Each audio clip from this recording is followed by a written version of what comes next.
On the top shelf of my closet, there have been for years 72 Lego boxes, primarily Lego Star Wars.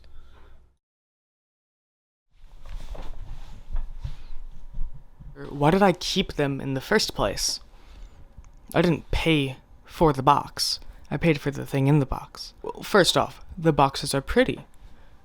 They're designed in pretty ways. They look nice, which one would assume means you should display them. But why would you display something? To show that you have it. Why do I care to show that I have it? My justification for a long time had been, well, some people buy them. Some people buy the boxes. So I'll save them, and eventually, when I don't want them to be there anymore, today, I'll sell them. I'll put them on Bricklink, and I'll sell the boxes. They're about, $1 most per box. And no one really buys them. Moreover, they're just a way for you to show how much money you have. Just an image of all those boxes means that I spent maybe $2,000 on Lego sets. But doesn't that same principle apply to that? That's $2,000. What's the difference? So these ones actually are sealed and might actually have some value.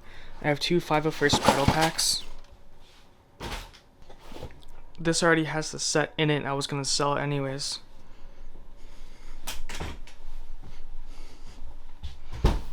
I can make anything with this. Anything visual, anything audio with that. I can build anything I want within the confines of the material and with the confines of my finances. With that. So why does that give me more value now than those do? Maybe now it's that I know what I want. I know what I want to make the world into. And with this, I can share those ideas. I've also been thinking about what I used to make with those Legos. I used to make dioramas, mocks, about the Clone Wars, Republic versus Separatists. It all seemed to make a lot of sense back then. And I still I loved the episodes of Clone Wars that were dedicated to the political situations of the Separatists. But as I grew up, I realized the Separatists might not actually have been the bad guys, and the Jedi were not good. And as I've interrogated those ideas, I lost interest in making mocks that glorified the clone troopers. Agents of war from the evil empire, before it was called that. And now I realize that I'm living under an evil empire. It's as if I was making mocks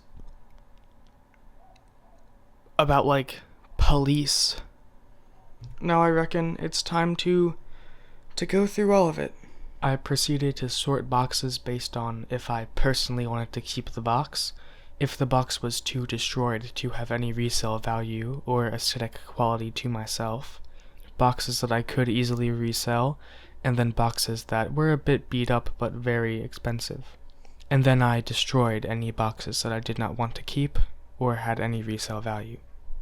Why are some of these boxes more expensive than others? They all serve the same purpose, to carry something. The answer is obviously what's on the box, what it came from, the story behind it. But theoretically, every box might have an equal number of enjoyers. So why are some more expensive?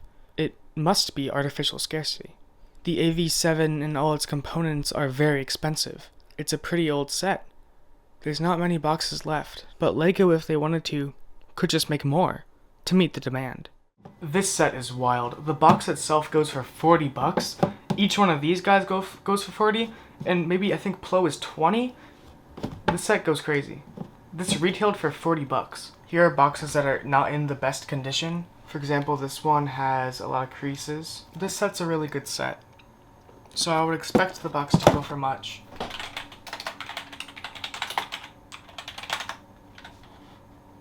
And it's 27 cents, 31 cents. This one for some reason actually sells for a bit, but I opened it with the thumb tabs. This is one of my favorite sets. It's just a beautiful model. 50 cents.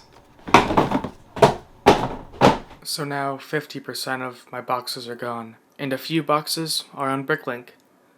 About to make me money. So in a way, I'm getting rid of these boxes, so I don't have to face what I used to be every time I change clothes in the morning and look above my dresser to the boxes.